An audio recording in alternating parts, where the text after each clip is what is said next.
La Russie intensifie ses efforts pour établir des partenariats économiques et militaires en Afrique, en particulier dans la région du Sahel. Cette stratégie se met en place alors que le groupe militaire russe Wagner prépare son retrait du Mali. Selon Rida Liamouri, la Russie bénéficie d'un contexte propice. Il y a un vide au Sahel après le départ des Occidentaux, en particulier des Français, des États-Unis et d'autres pays européens. C'est une opportunité pour la Russie qui va lui coûter presque rien, mais c'est une victoire qui ne nécessitera pas de mobiliser beaucoup de ressources pour exercer cette influence dans la région.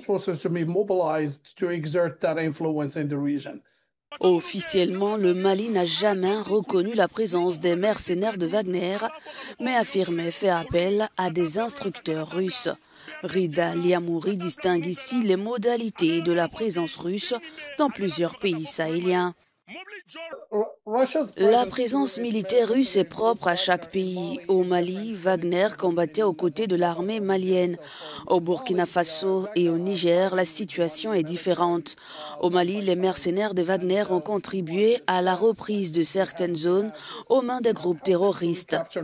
Toutefois, les combats contre les groupes djihadistes comme le Djinim et l'État islamique se poursuivent activement. As we have seen in the recent weeks with the repeated attacks in the different parts of the country. Le 31 mai dernier, une importante cargaison militaire russe, comprenant des véhicules blindés et d'autres équipements, est arrivée à Bamako après avoir transité par le port de Conakry, en Guinée.